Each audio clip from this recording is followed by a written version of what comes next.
memberkati kita, Dia menyertai kita, Dia mendampingi kita, Dia menguatkan kita dalam segala keadaan kita. Haleluya. Baik, puji Tuhan, hari ini kita akan membaca firman Tuhan yang saya berikan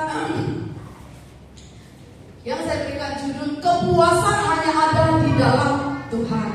Kepuasan hanya ada di dalam Tuhan. Mazmur 103 ayat 5. Kita perhatikan Mazmur 103 ayat 5. Boleh kita buka Alkitab kita.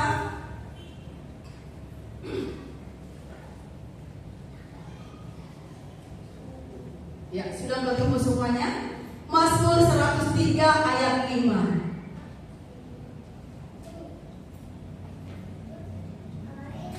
Sudah, baik. 1, 2, 3.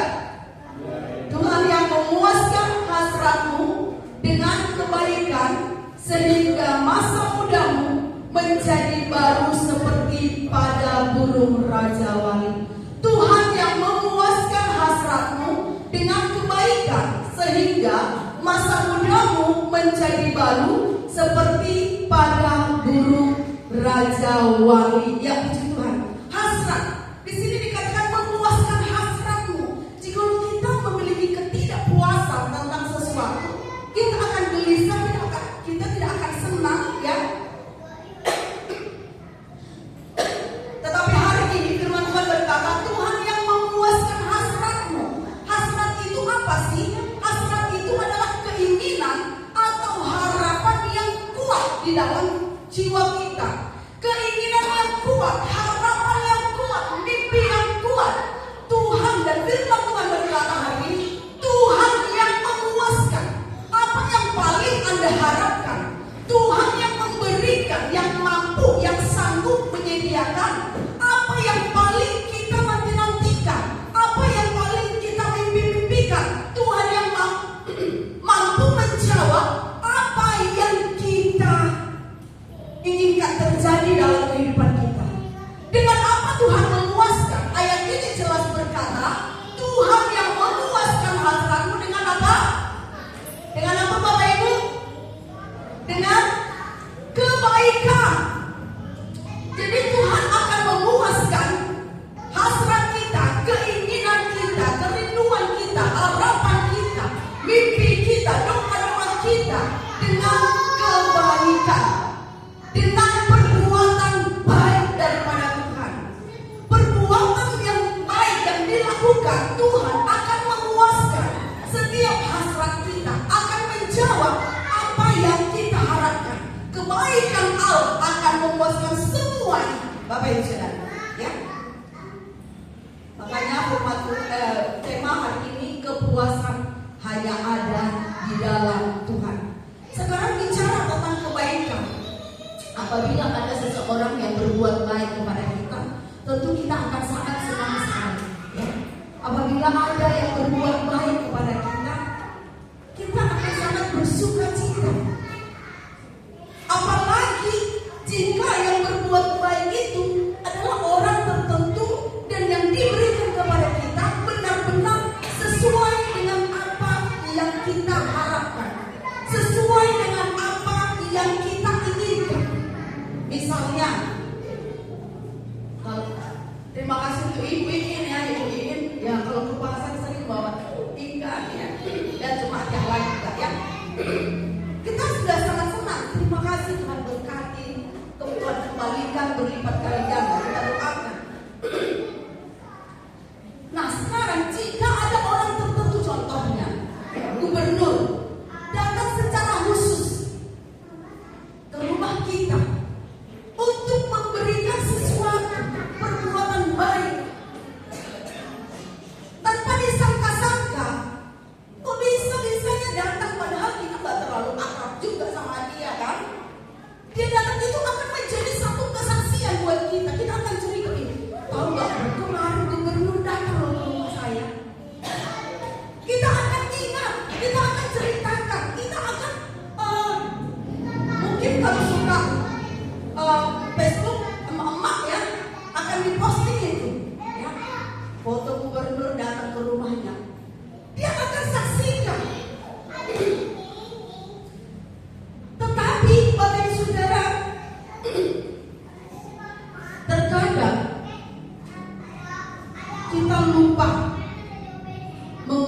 bersyukur atas segala berkat Tuhan setiap hari dalam hidup kita. Ya, berkat Tuhan setiap hari dalam hidup kita. Kita lupa. Kenapa kok bisa lupa? Padahal kalau yang lain yang memberikan, kita baru sampai posting, sampai berulang-ulang cerita. Berapa tahun yang lalu begitu terjadi, kita masih saksikan. Contoh kesaksian saya ini saya ingat terus ya. Nggak tahu Mas Zenya. Ini udah bolak-balik saya saksikan.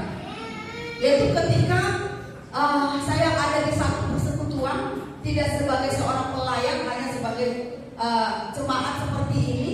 Ada hamba Tuhan dari luar negeri. Ini kan sampai sekarang saya ingat semuanya detailnya, ya kan? Ada hamba Tuhan luar negeri yang datang, yang khotbah. Kebetulan saat itu saya sangat membutuhkan uang. Lalu saya berdoa kepada Tuhan, Tuhan saya butuh uang. Lalu ketika saya hadir di persekutuan itu, Tuhan kasih tahu kepada saya, Dia yang akan kasih kamu berkat. Ya saya nanti. Saya tunggu sampai ibadah selesai, semua jemaat pulang, antri kan salaman. Saya paling belakang di salaman. Kenapa? Karena saya nunggu. Lalu ketika dia tidak memberikan kepada saya ngomong sama Tuhan, Tuhan, apakah saya sudah berharap kepada manusia? Apakah saya sudah salah? Ya, karena terlalu butuh sehingga saya mengharapkan dari manusia, tidak lagi berharap kepada Tuhan. Akhirnya beberapa hari kemudian hamba Tuhan ini melayani di ibadah doa puasa di tempat Ibu Mary. Dan saat itu pun saya tidak melayani, saya ada di dapur mempersiapkan konsumsi untuk semua yang doa puasa. Lalu hamba Tuhan ini khotbah. Sebelum khotbah dia berkata, waktu ibadah di persekutuan Jumat tempoh hari, Tuhan berbicara kepada saya untuk memberikan sejumlah berkat untuk seorang pemimpin pujian. Waktu itu saya masih seorang pemimpin pujian, tapi pada saat itu saya tidak pelayanan. Lalu untuk seorang pemimpin pujian, tetapi saya bertanya kepada Tuhan, Tuhan apakah iya anak ini yang akan mendapat berkat ini? Kok kayaknya nggak cocok gitu ya? Mungkin dia lihat saya sangat kecil sekali gitu ya. Kok nggak cocok ini dapat berkat ini gitu. Sehingga dia tidak memberikan karena dia bertanya-tanya kepada Tuhan, dia nggak yakin kalau saya yang akan mendapat berkat itu, kalau saya yang dituju oleh Tuhan. Lalu dia berkata, setelah pulang saya berdoa kembali, Tuhan apakah benar berkat ini untuk dia? Lalu Tuhan berkata, berkat itu untuk pemimpin. Dia itu seorang pemimpin pujian, ya, pemimpin pujian yang paling kecil di sana katanya gitu. Nah, ketika dia melayani dia udah siapkan di amplop, dia langsung serahkan di ibadah itu, saudara. Jadi karena itu berkat yang jarang-jarang kita ingat terus. Apalagi dia hamba Tuhan yang sama sekali tidak kenal dengan kita, apalagi dari luar negeri, ya kan? Kita merasa ini spesial banget, kesaksian yang spesial gitu. Sementara Bapak Saudara, berkat Tuhan setiap hari kepada kita. Tuhan yang memuaskan hasratmu dengan kebaikan. Bapak Ibu Saudara, kita tidak menyadari hari ini kita bisa ada di tempat ini semua karena kebaikan Tuhan. Amin. Kemarin kita bisa melewati hari kemarin. Bapak Ibu bisa pergi bekerja, Bapak Ibu masih bisa menghitung berkat yang Tuhan berikan. Itu semua karena kebaikan Tuhan. Kok Tuhan masih bisa buat kita berpikir, bisa berhitung, bisa melewati tanpa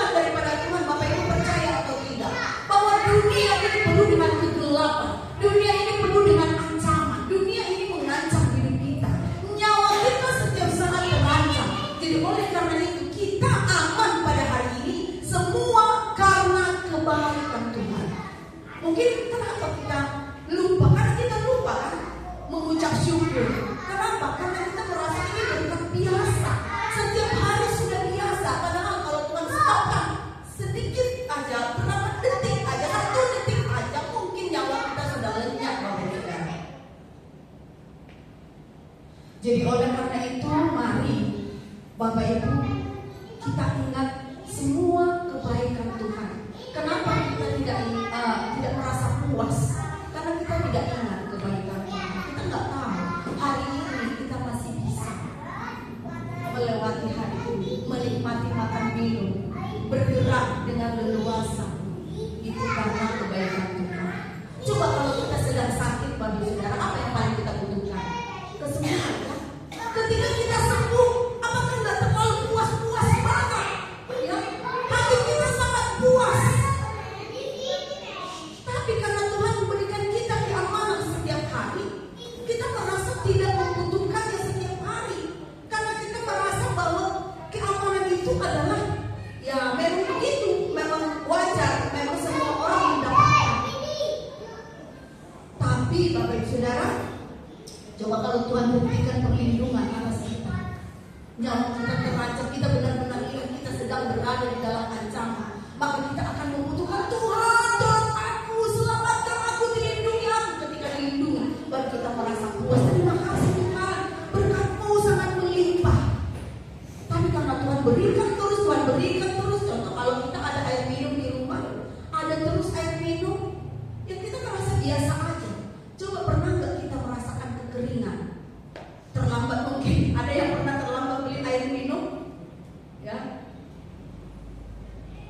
Terlambat, wah, langsung nggak enak, kan kering gitu. Ketika ada minuman gluk puas. Ketika jarang-jarang kita merasa itu sesuatu yang wow. Tapi setiap hari Tuhan memberikan keamanan, perlindungan, berkat, makan minum, dalam usaha, dalam pekerjaan. Tuhan berikan kepuasan di dalam diri. Tapi kenapa? Pertanyaannya, kenapa kita nggak melihat ini menjadi suatu kebaikan, suatu kepuasan?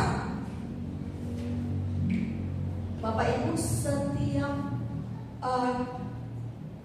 semakin kita bertumbuh di dalam Tuhan, maka kita akan semakin peka dengan yang namanya kebaikan-kebaikan Tuhan. Ya, semakin kita bertumbuh, semakin melekat dengan Tuhan, kita akan semakin sensitif dengan semua perbuatan yang terkait dengan Tuhan. Semakin kita dekat dengan seseorang, sedikit aja tingkahnya agak berbeda, kita sensitif lah, ini kok kayaknya beda, ya kan? Kok hari ini Mas Daniel kok agak lain kepada saya. Kita semakin sensitif. Semakin kita dekat kepada Tuhan, kita semakin peka melihat ini kebaikan Tuhan yang Tuhan berikan kepada kita. Semakin kita bertumbuh, kita di mata kita itu selalu melihat kebaikan-kebaikan Tuhan setiap hari dalam kehidupan kita. Nah, bicara dengan pertumbuhan, karena dalam beberapa bulan ini saya lebih sering untuk melihat tanaman ini, ya, merawat tanaman ini. Jadi makin mengenal setiap tanaman itu. Awal-awalnya dia agak-agak hampir kering-kering gitu. Kenapa? Karena Kak Tasuk pesannya ke Rea itu, ini siramnya hanya sekali 2 hari lah, hanya sedikit-sedikit. Pesannya seperti itu. Yang besar-besar harus hanya sekali seminggu, nggak boleh banyak-banyak. Ketika saya perintahkan dia, lihat lo udah kering. Enggak, Kak Tasuk bilang dia ngotot dengan mempertahankan Kak Tasuk ini, ya. Tapi akhirnya ya saya ambil alih, ya, saya siram aja, kasih puas-puas aja itu air tanamannya. Saya lihat lebih segar, gitu ya. Nah, saya perhatikan tanaman itu, Bapak Saudara, ada yang kuat, ada yang enggak. Ada yang suka disiram banyak, ada yang nggak tahan disiram, ya. Nah, tanaman hias-hias ini ya, contohnya kayak gini ya. Kalau dia lama-lama basah, membusuk, Bapak Saudara. Kalau dia kebanyakan air, membusuk. Kemarin itu di bawah itu kan ada 2 lapis. Ternyata panas matahari sudah mengarah ke sini. Nanti berarti bunga-bunga itu nanti akan pindah, tak cari tempat teduh lagi, berpindah-pindah. Udah mengarah ke sini mataharinya. Saya terlambat untuk memindahkan, ada berapa pohon, saya pikir masih teduh di situ, yang lain udah saya pindah-pindahkan. Kena daunnya, kena panas matahari, padahal udah sore loh. Udah sore saya pindahkan ke dekat jendela kamar kami sana. Mungkin di sana agak-agak teduh sedikit. Langsung bosan daunnya. Padahal udah sore saya pindahkan. Jadi kena matahari dia gak kuat. Tapi ada kena matahari gak kuat, kena hujan juga gak kuat. Begitu juga dengan hidup kita, Bapak Saudara. Ada masalah kita gak tahan, banyak berkat juga kita gak mampu. Ya, ada masalah kita tidak mendekat kepada Tuhan, banyak berkat juga kita makin jauh dari kita. Ini tanaman-tanaman dia seperti ini pun tidak kuat. Bertumbuhnya bergantung kepada tukang kebun. Harus hati-hati, kalau tukang kebunnya lalai bisa membusuk tanamannya. Nah, kalau tanaman seperti ini harus benar-benar dijaga. Ya. Makanya kadang-kadang kan kita berpikir, saya menemukan pertumbuhan itu bagaimana sih? Ada yang bergantung kepada tukang kebun. Jadi kalau tukang kebunnya lalai, tanamannya rusak, tanamannya mati. Sekarang kita perhatikan diri kita. Apakah saya ini seperti sejenis tanaman hias yang kalau diterpa masalah langsung mengarah kepada itu, daun-daunnya mulai itu kering. Yang kalau ada berkat membusuk, makin lama makin hilang dari hadapan Tuhan. Sejenis tanaman apakah saya? Bergantung kepada tukang kebunkah saya?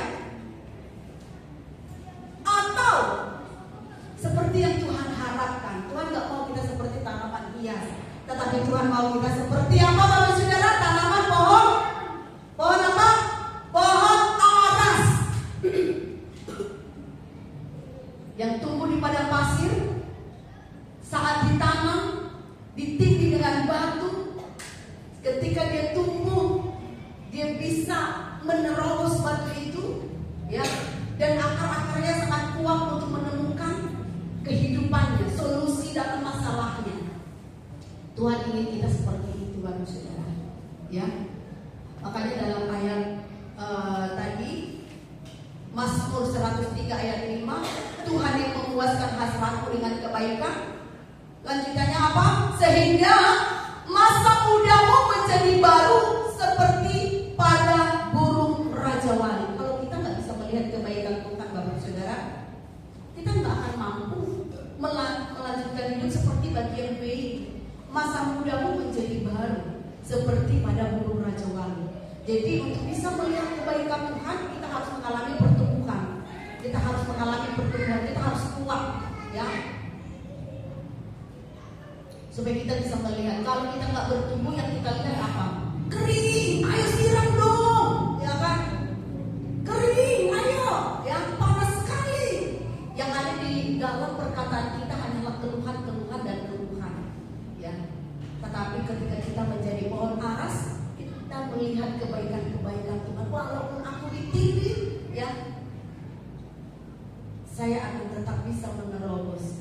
Kenapa? Firman Tuhan ini saya sampaikan karena saya sedang merenungkan bagaimana caranya kita bisa bertumbuh kalau suasana di sekeliling kita tidak mendukung, ya kan? Lalu Tuhan katakan, kamu itu mau pilih seperti apa? Mau pilih pohon hias atau mau pilih pohon aras?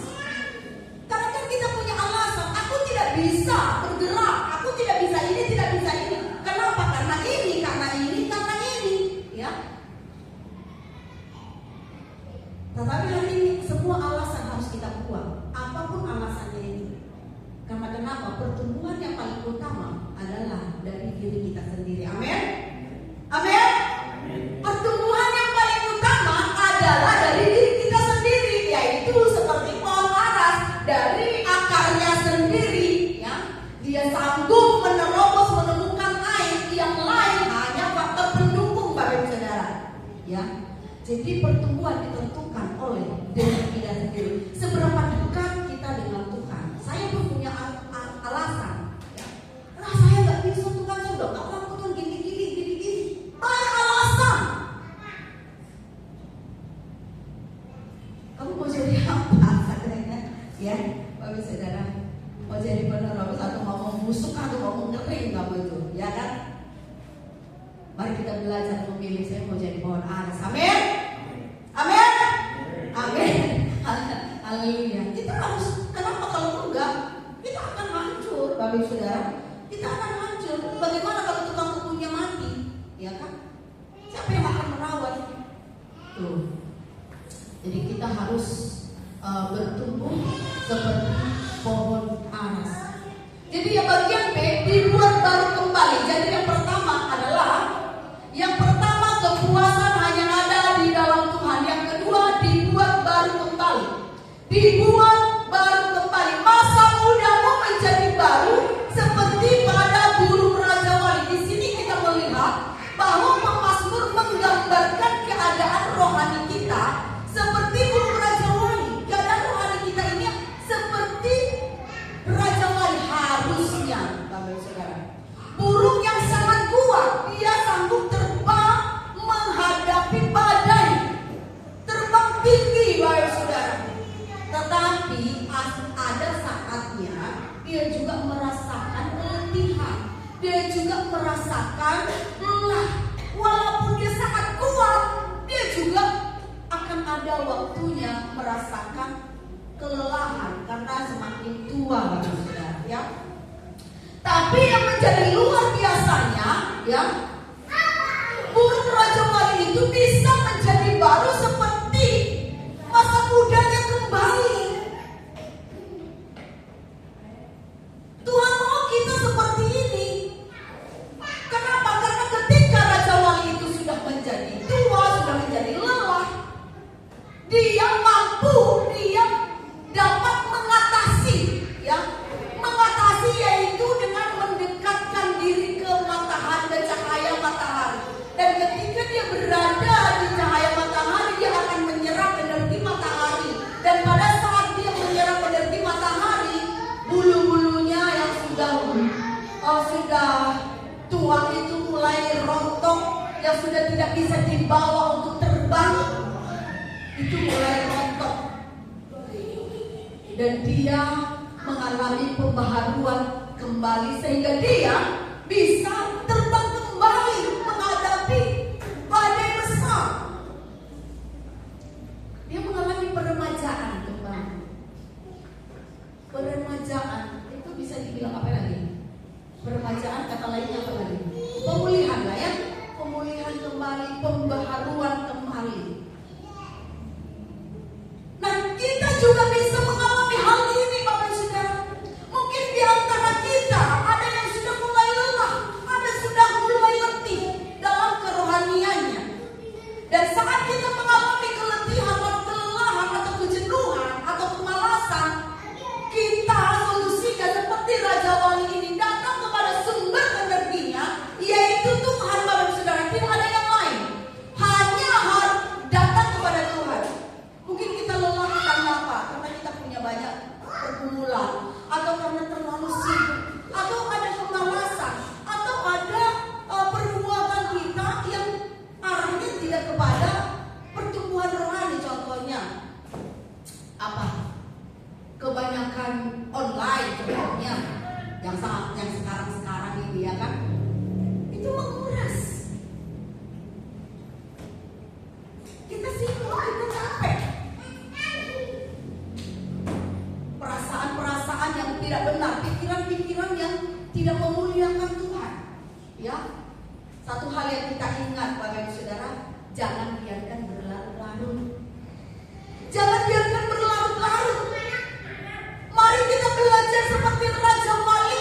Kita datang mendekat kepada sumber kekuatan kita, sumber perlindungan kita, sumber pengharapan kita, yaitu carilah Tuhan, berusahalah temukan Tuhan, percayalah kepada Tuhan, maka kita akan disegarkan kembali. Amin. Walaupun kita sudah terlanjur lelah, burung Raja Wali aja memang mengalami kelelahan juga. Tetapi kita tahu solusinya hanya satu, yaitu hanya datang kepada Tuhan. Yeremia 32 ayat 27 ini kita semua harus baca. Ini ayat terakhir. Yeremia 32 ayat 7, biar ini juga bisa menjadi ayat renungan atau hafalan buat kita. Satu, Yeremia 32 ayat 7, ayat 27. Sudah ketemu semuanya Bapak Ibu? 1, 2, 3. Sesungguhnya Akulah Tuhan Allah segala makhluk. Adakah sesuatu apapun yang mustahil untukku? Ini harus menjadi pegangan kita, Bapak Ibu Saudara. Kita tak boleh berlarut-larut di dalam keletihan kita, di dalam kelesuan kita, di dalam kelelahan kita. Karena kalau kita berlarut-larut, kita akan seperti tanaman yang tidak tahan panas dan tidak tahan air hujan. Karena hujan membusuk, karena panas mengering. Tapi supaya kita tetap hidup sesungguhnya, Akulah Tuhan Allah segala makhluk. Adakah sesuatu apapun yang mustahil untukku? Yeremia berkata, tidak ada yang mustahil. Artinya jangan ada yang tidak percaya kepada Tuhan. Jangan ada. Ketika kita merasakan kelelahan, saya yakin kita tidak percaya kepada kuasa Tuhan dengan sungguh-sungguh. Saya yakin Bapak Saudara, kita mulai meragukan tentang keajaiban, tentang janji-janji Tuhan. Ya, jangan ada yang tidak percaya. Tidak ada yang mustahil. Kata Yeremia, kita bisa diremajakan kembali. Kita bisa dipulihkan, kita bisa diperbaharui kembali, kita bisa dibuat baru kembali. Ini kok terlalu tinggi bisa diperbarui. Itu firman Tuhan. Ya. Rumah tangga kita bisa dipulihkan, usaha kita bisa dipulihkan, sakit kita bisa disembuhkan. Tuhan yang berkata, Dia yang berkata apa? Akulah apa? Akulah Tuhan Allah segala makhluk. Akulah Tuhan Allah. Bagi Tuhan tidak ada yang mustahil. Tuhan mampu meremajakan kembali, bahkan membangkitkan kembali yang sudah terlanjur mati. Ada kesaksiannya dalam firman Tuhan ya. Yang sudah terlanjur mati pun bisa dibangkitkan, Bapak Saudara. Yang paling sering dikontakkan yaitu tentang kisah Lazarus. Jadi apapun yang hanya rusak, bahkan yang sudah terlanjur mati, hubungan kita dengan Tuhan yang terlanjur mati, iman kita yang terlanjur mati, apalagi yang mati. Semangat kita yang terlanjur mati, pelayanan kita yang terlanjur mati, gereja yang terlanjur mati, itu Tuhan bisa ubah menjadi baru kembali. Itu bisa Tuhan pulihkan kembali, asal kita semua datang seperti Raja Wali yang berbuka kepada mata kita semua, datang kepada Tuhan. Harapan yang sudah mati itu bisa diperbarui kembali. Karena kenapa? Semua ada di tangan Tuhan. Apakah Bapak Ibu Saudara mau diremajakan kembali? Karena kalau kita nggak diremajakan kembali, kita bertahan dalam kekeringan kita, ya tidak ada harapan, Bapak Saudara. Nggak ada harapan untuk bisa mengalami keajaiban atau pemulihan Tuhan kecuali kita datang kepada Tuhan. Ya,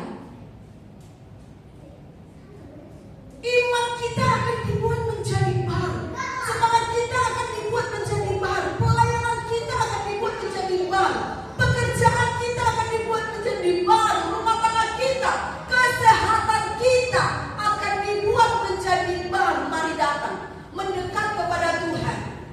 Kita berikan penghormatan tertinggi kepada Tuhan. Kita percayai tanpa keraguan akan perkataannya yang berkata, Akulah Tuhan, penguasa atas segala-galanya, bahkan penguasa waktu sekalipun, penguasa atas hidup dan mati. Tidak ada yang mustahil bagi Allah. Kita ingat juga tulang-tulang kering kan yang dihidupkan kembali, tulang-tulang yang berserakan. Sekering apapun Tuhan masih bisa ubahkan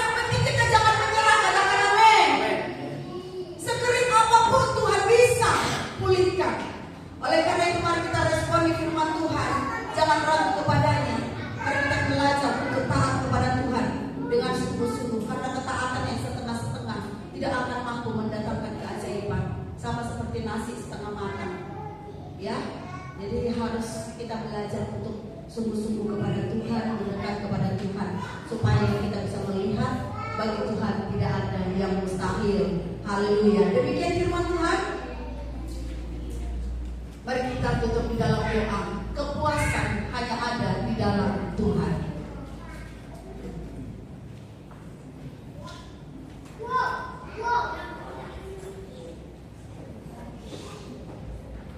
Mari kita percaya perkataan Tuhan bahwa Dia sanggup mengubahkan, memperbaharui, meremajakan segala keadaan. Mari bangkit, datang kepada Tuhan, cari Tuhan, temukan Tuhan supaya kita bisa mengalami pemulihan yang sempurna daripada Tuhan. Haleluya. Kita naikkan pujian tadi, Kau Bapa yang mengasihi.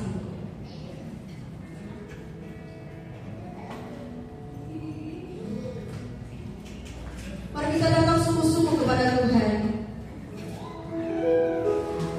Biar kerajaannya turun atas kita, pemerintahannya turun atas kita. Kita mendapatkan hati yang baru, iman yang baru, roh yang baru, kehidupan yang baru, semangat yang baru.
kehidupan kami. Biar kami boleh bergandengan tangan bersama-sama mendekat kepada Tuhan sebagai sumber kekuatan kami, sebagai sumber kehidupan kami. Dalam nama Tuhan Yesus kami berdoa. Sama-sama katakan amin. Tuhan Yesus memberkati. Silakan duduk kembali.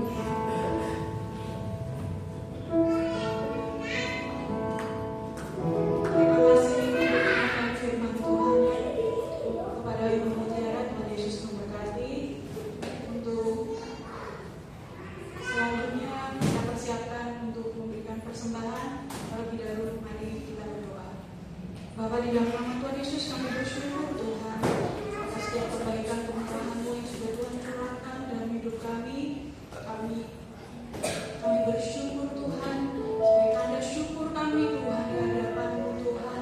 Kami berpersembahan, ya apa yang kami persembahkan ini Tuhan, seberapapun nilainya, biar itu boleh menyenangkan hati-Mu. Kau kuduskan, sucikan setiap tangan kami, hati kami, biar apa yang kami persembahkan ini kami persembahkan yang tulus, itu menyenangkan. Terima kasih Tuhan, di dalam nama Tuhan Yesus kami percaya apa yang kami tabur Tuhan kembalikan berkali-kali lipat. Terima kasih Tuhan, di dalam nama Tuhan Yesus kami berdoa dan mengucap syukur. Amin. Persembahan bisa dikirakan.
Pagi di depan ini dan kembali pada